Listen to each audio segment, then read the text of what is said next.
Au fond, de quoi parle-t-on quand on parle de données personnelles? Et est-ce si important, cette vie privée, alors qu'on donne finalement accès seulement à des traces qui n'ont guère d'enjeu? Tant qu'on n'a pas expérimenté un piratage de compte ou un vol de données personnelles, on a tendance à minimiser les risques face aux avantages de l'utilisation d'une application.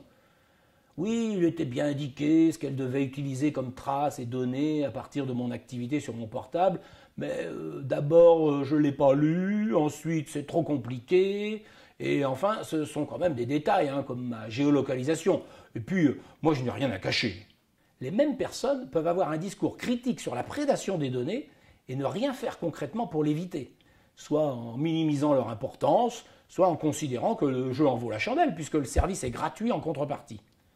C'est cela le paradoxe de la privacy, du respect de la vie privée, qui fait qu'on ne s'y intéresse que lorsqu'on l'a perdue. Et certains disent même que de toute façon, la vie privée, ça n'existe plus, que c'est fini, c'est ringard. La transparence est la règle dans notre monde numérique merveilleux, et c'est tant mieux.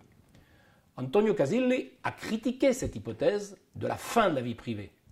Il prône au contraire un renouvellement de la vision classique de la vie privée, définie comme « right to be left alone », en gros, qu'on me laisse tranquille, hérité de la pensée libérale du XIXe siècle.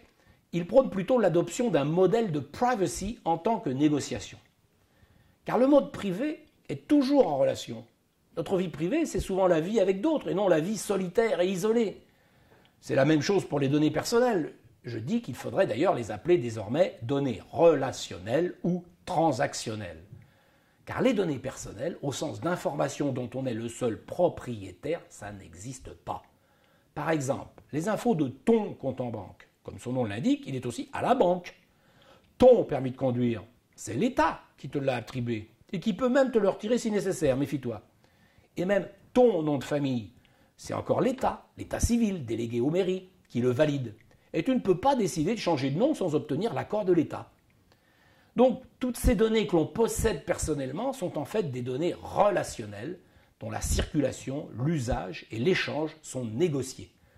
Alors tu imagines comment des traces comme tes clics, tes likes ou tes retweets, les plateformes se sentent facilement autorisées à les suivre, à les analyser, à les vendre.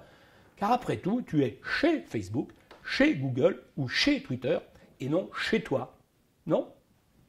Le problème, c'est que les termes de la négociation sont un peu faussés, car tu n'as pas grand-chose à dire face aux conditions générales d'utilisation, sinon à quitter le service. C'est cela qu'il faut inventer, une forme d'empowerment des clients de ces plateformes pour négocier, et non une défense de château fort autour de données personnelles supposées propriété privée.